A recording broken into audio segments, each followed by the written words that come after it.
ఇవాళ చాలా కీలకమైన వార్త వారి పత్రికలోనే ఈనాడులోనే వచ్చింది. అదేమిటంటే సీసీటీవీ ఫుటేజీలు మాయం. 9వ తారీఖు నుంచి ఏం జరిగిందో కృష్ణలంకలో సీసీ ఫుటేజీలు తీసేశారట. వాళ్ళే రాశారు. ఏం తీశారు?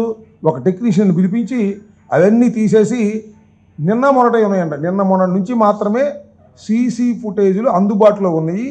అంతకుముందు మొత్తాన్ని తుడిచేశారు. ఏంటిది? నాకు తెలియగలుగుతా. ఏం చేస్తుంది సిట్టు? రాష్ట్ర ప్రభుత్వం ఏం చేస్తుంది? డీజీపీ ఏం చేస్తున్నారు?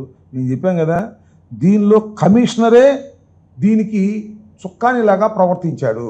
అందువల్ల సాక్ష్యాధారాలన్నీ కూడా తొలగించేటటువంటి కార్యక్రమం చేస్తున్నారు. నేను తెలియగలుగుతానండి, ఒక కేసులో ఒక ముద్దాయిని పెడితే ఎందుకు అరెస్ట్ చేయలేదు? అసలు ఎందుకు అరెస్ట్ చేస్తారు? ఎందుకు అరెస్ట్ చేస్తారో తెలుసా? నేరస్తుడని కాదు, నేరారోపణ ఉన్నది కాబట్టి అతన్ని అరెస్ట్ చేసి జ్యుడిషియల్ కస్టడీలో ఉంచితే విచారణ సక్రమంగా సాగుతుందని.